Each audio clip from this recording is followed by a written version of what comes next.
If you came of age in the 70s or 80s, chances are Hotel California was more than just a song. It was part of the soundtrack of your life. That haunting guitar intro, the vivid lyrics, and the unforgettable solo at the end. It all felt larger than life. But the story behind it? It's even stranger than you might think. It's a tale of late-night recording sessions, clashing egos, forgotten demos, and a friendship that unraveled right at the peak of success. If stories like this keep you curious, subscribe for more deep dives into the world behind the music.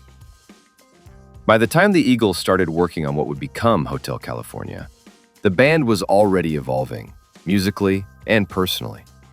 Don Felder, who had joined during their third album, wasn't part of the original lineup, but his influence was growing. Unlike some of the others, Felder wasn't a big talker. He let his guitar do the talking, and often it said a lot. For each album, Felder would show up with a handful of instrumental demos he'd recorded at home.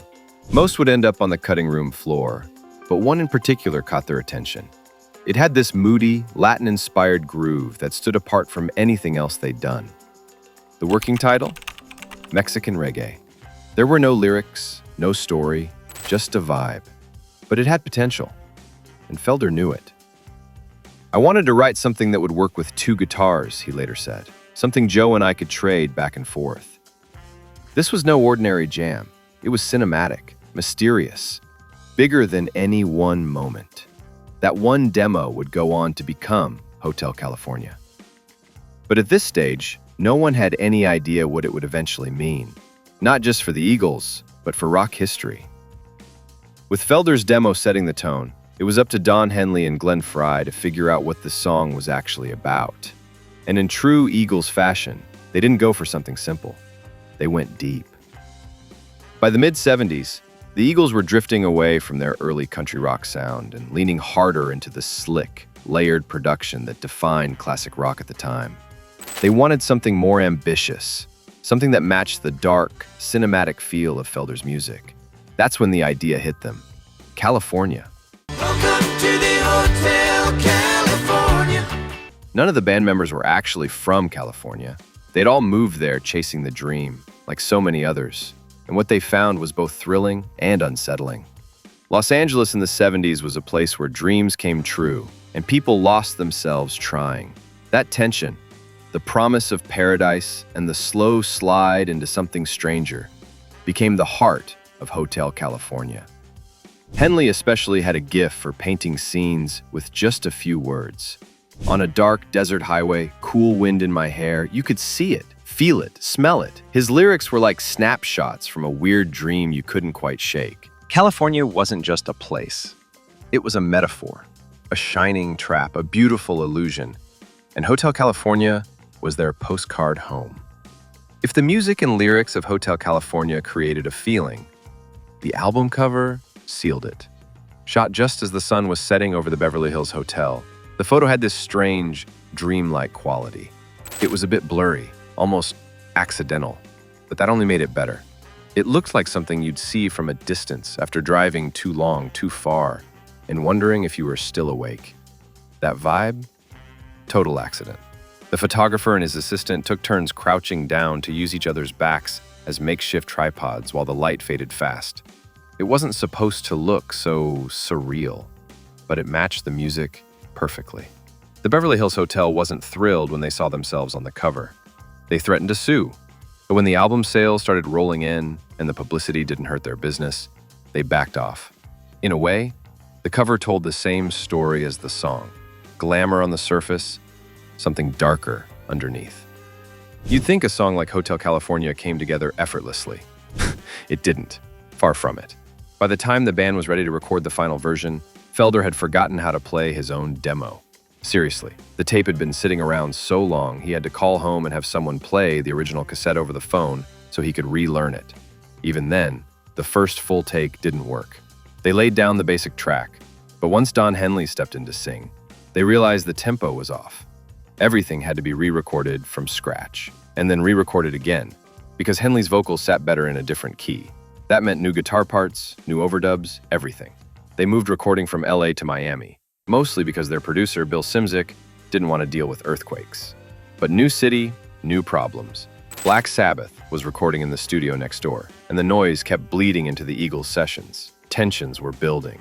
Henley and Frey locked themselves away for days, fine-tuning lyrics, while the rest of the band waited. When they finally got Henley's vocal down, the song had been stitched together from 33 separate tape edits. This was no simple track. It was precision-built, layer by layer, cut by cut. But it was starting to sound like something big. Even if you forget every word of Hotel California, chances are you can still hum that solo. That twin guitar finale, it didn't just happen.